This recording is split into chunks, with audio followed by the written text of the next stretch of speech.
Hi guys, कैसे हैं आप लोग। तो हम चैप्टर 6 में आगे बढ़ चुके थे। तो चैप्टर 6 में इलेक्ट्रोलिटिक इलेक्ट्रोलिटिक सेल तक की और इलेक्ट्रोकेमिकल सेल की बात हो चुकी थी। ठीक, अब इलेक्ट्रोलिटिक सेल की कैरेक्टरिस्टिक्स देख लेते हैं।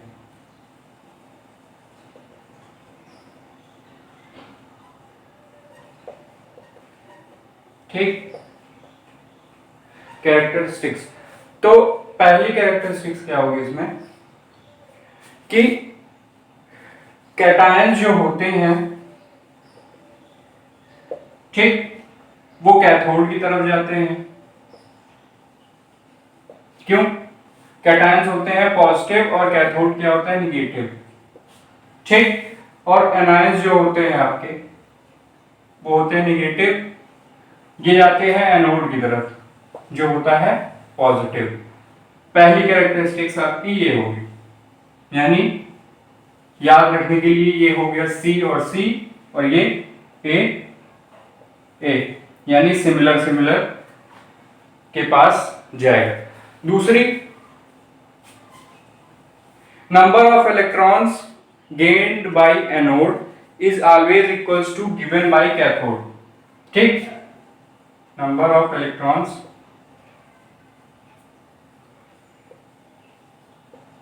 gained by anode equals to number of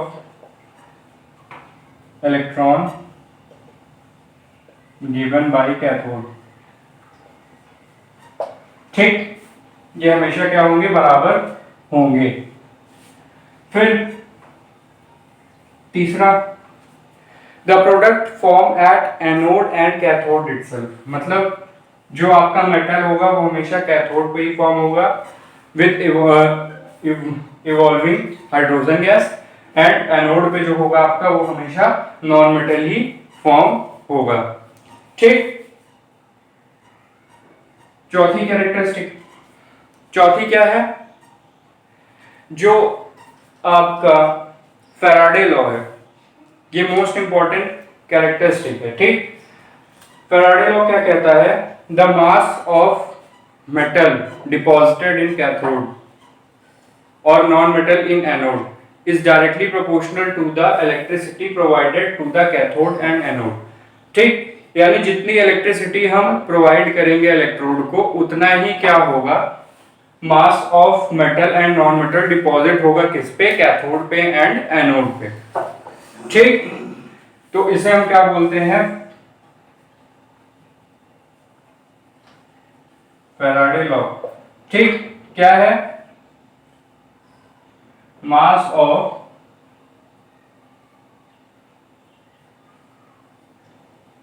metal deposited is directly proportional to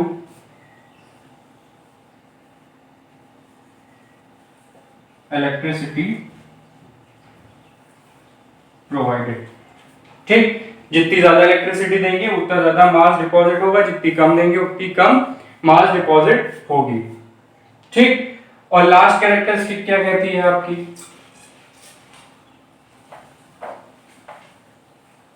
ठीक, लास्ट कैरेक्टरिस्टिक क्या होगी,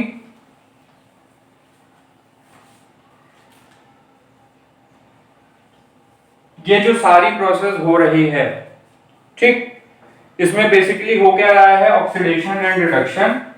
मेटल क्या हो रहे हैं, ऑक्सीडाइज हो रहे हैं, रिड्यूस हो रहे हैं, ऑक्सीडाइजिंग एजेंट है, रिड्यूसिंग एजेंट हो रहा है। ठीक, तो इस पूरे को हम क्या बोल सकते हैं, रिडॉक्स रिएक्शन। ठीक, तो यानी यहां पे जो रिएक्शन इन्वॉल्व है वो कौन सी है, रिडॉक्स रिएक्शन। ठीक है, तो ये हो गई आपकी कैरेक्टरिस्टिक। अब आता है इलेक्ट्रोलिटिक डिसोसिएशन, वो क्या है,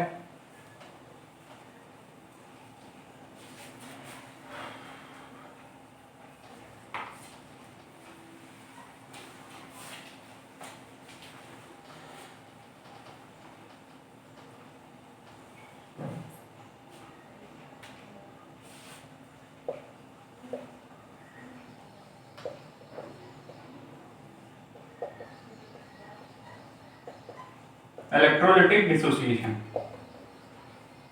पहले बात कर ले ये होता किस में है, तो ये होगा आपका आयनिक कंपाउंड्स में, ठीक, केवल आयनिक कंपाउंड्स में।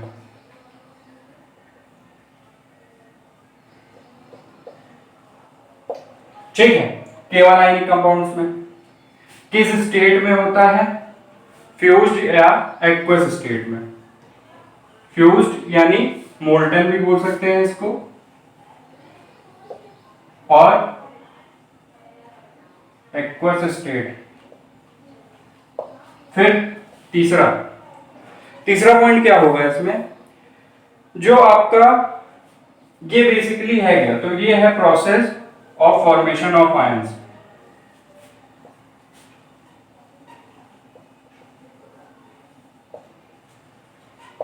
ठीक, तो अब एक डिफिनेशन बनाना चाहे तो क्या बोल सकते हैं, it is a process of formation of ions in ionic compounds in molten या एक्वस स्टेट में। ठीक, केवल आयनिक कंपाउंड में। क्यों, आयनिक में क्या होते हैं, आयंस प्रेजेंट होते हैं, चाहे वो सॉलिड हो चाहे वो लिक्विड हो। ठीक, अब एग्जांपल की बात कर लें, तो एग्जांपल में आपको क्या आएगा, पहले फ्यूज की बात कर लें। ठीक, फ्यूज की बात कर लें तो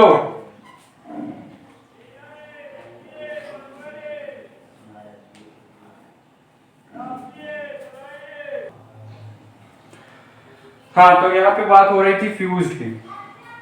ठीक, फ्यूज में क्या होगा, NaCl में जब हम हीट प्रोवाइड करेंगे तो वो क्या करेगा, जो इनके बीच में बॉन्ड है उसको तोड़ने की कोशिश करेगा, तोड़ेगा तो क्लोरीन क्या करेगा, सोडियम के इलेक्ट्रॉन को अट्रैक्ट करके अपने साथ ले जाएगा, तो वो क्या बनाएगा,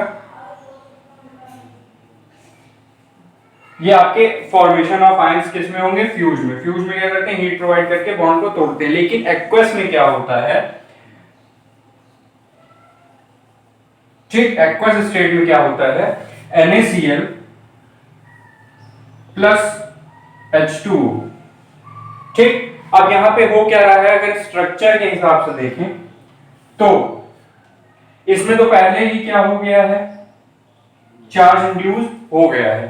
ठीक, अट्रैक्शन क्लोरीन की बढ़ गई है,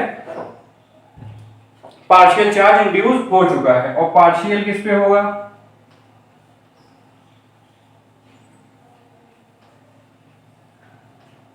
ठीक, तो ये क्या करेगा, ऑक्सीजन सोडियम को अट्रैक्ट करेगा। क्यों, ऑक्सीजन ने क्या किया, हाइड्रोजन के तो इलेक्ट्रॉन ले लिए, फिर लेकिन उस पर चार्ज रह गया, तो उस चार्ज को बैलेंस करने के लिए वो क्या करेगा, सोडियम पॉजिटिव से रिएक्ट करेगा। क्यों, पॉजिटिव के पास कोई इलेक्ट्रॉन है नहीं, केवल बॉन्ड बनेगा चार्ज बैलेंस होने के लिए, तो वो इसको अट्रैक्ट करेगा, हाइड्रोजन इसको अट्रैक्ट करेगा।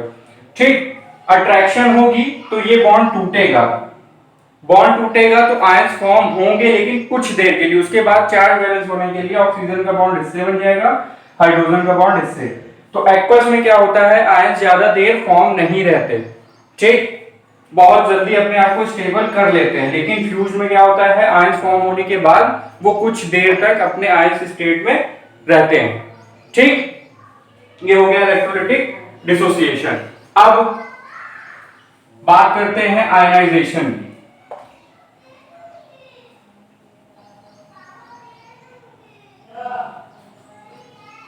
ठीक, आयनाइजेशन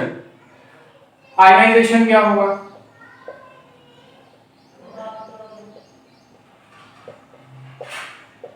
ठीक है, आयनाइजेशन क्या है, पोलर कोवेलेंट में होगा, पोलर कोवेलेंट कंपाउंड में होगा, केवल पोलर कोवेलेंट की बात होगी यहां पे।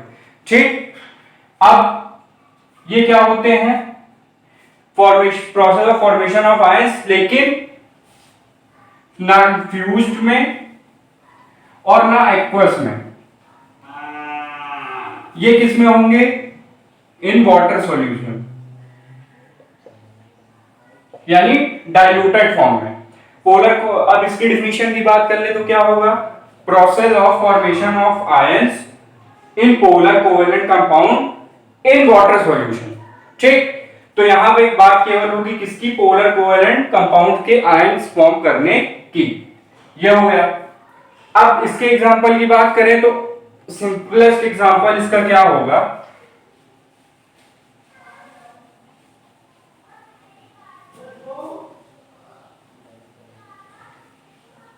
HCl।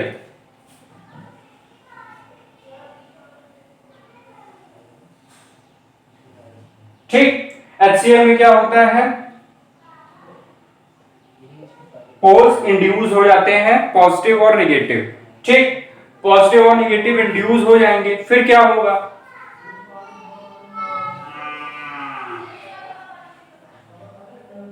ठीक, वाटर सॉल्यूशन की बात करिए यानी H2O। ठीक है, अब क्या होगा, H जो होगा इसके साथ बॉन्ड बनाएगा तो क्या मिलेगा हमको, हाइड्रोनियम आयन और Cl माइनस। ठीक, तो ये रिएक्शन हो रही होगी कहां पे, पोलर कोवेलेंट कंपाउंड में, जब उनके फॉर्मेशन ऑफ आयंस हो रहे होंगे। अब डिफरेंस की बात कर लें दोनों में। ठीक, ज्यादातर डिफरेंस पूछा जाता है। तो इलेक्ट्रोलाइटिक डिसोसिएशन आपका पहली चीज किसमें होगा, फ्यूज्ड स्टेट में या एक्वस में।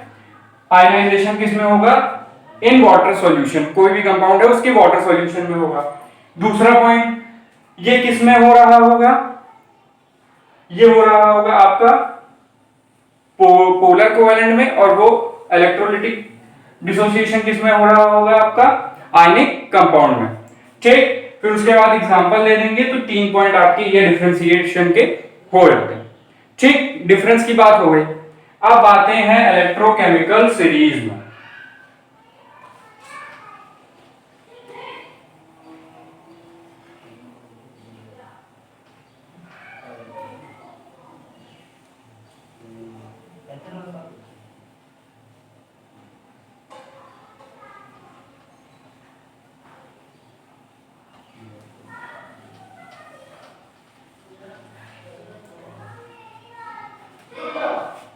Electrochemical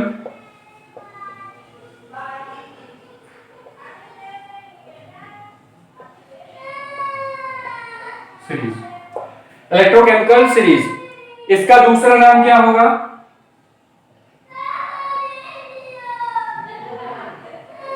metal activity series. ठीक, इलेक्ट्रोकेमिकल सीरीज या मेटल एक्टिविटी सीरीज। अब इसकी डिफिनेशन की बात करें तो क्या होगी, depending on the ease of with which metal lose their ions, metal lose their electrons. ठीक,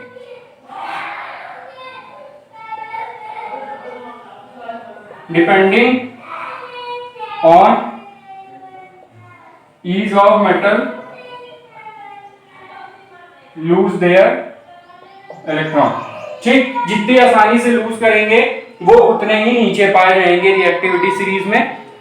ठीक, एक्टिविटी की बात हो रही है तो आसानी से लूज कर देंगे तो यानी वो कम एक्टिव है तो वो नीचे होंगे और ये क्या होंगे, ऊपर। अब ये सीरीज होती कैसी है, इसमें कौन कौन से एलिमेंट होते हैं वो देख लेते हैं।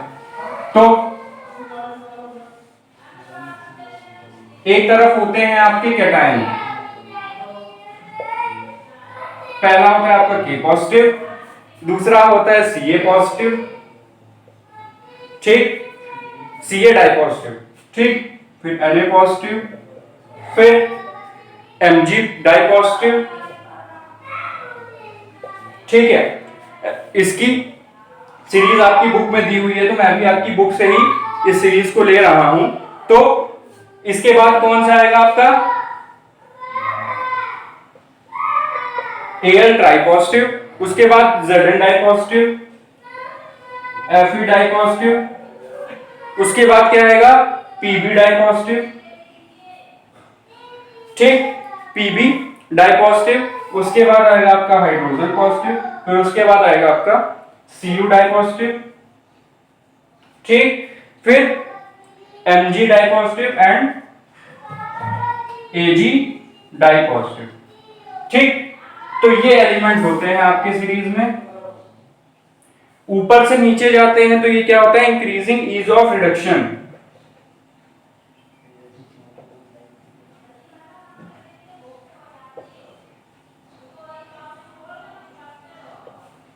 ठीक।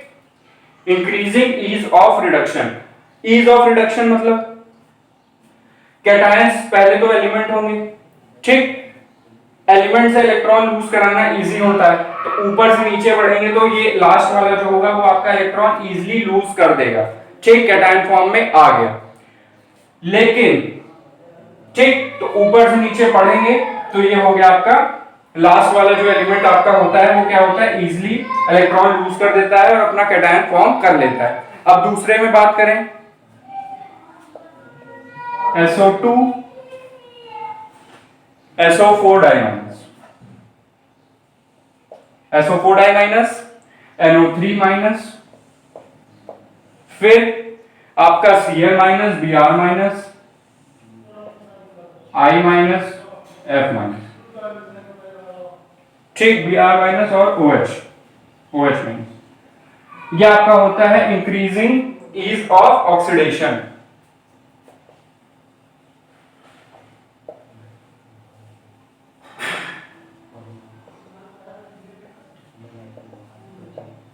ठीक, इंक्रीजिंग ईज ऑफ ऑक्सीडेशन। अब जनरल बात करें तो ईज ऑफ डिस्चार्ज, ठीक है, जो ये पहले एलिमेंट होते हैं ये क्या होते हैं, इजिली डिस्चार्ज, यानी इजिली डिस्चार्ज नहीं होते ये दोनों, ठीक, इजिली डिस्चार्ज नहीं होते मतलब जल्दी से ये इलेक्ट्रॉन लूज नहीं करेंगे, ठीक। और जो लास्ट वाले होते हैं वो जल्दी से इलेक्ट्रॉन लूज या गेन कर लेते हैं। फिर तो ये हो गई आपकी इलेक्ट्रोकेमिकल सीरीज।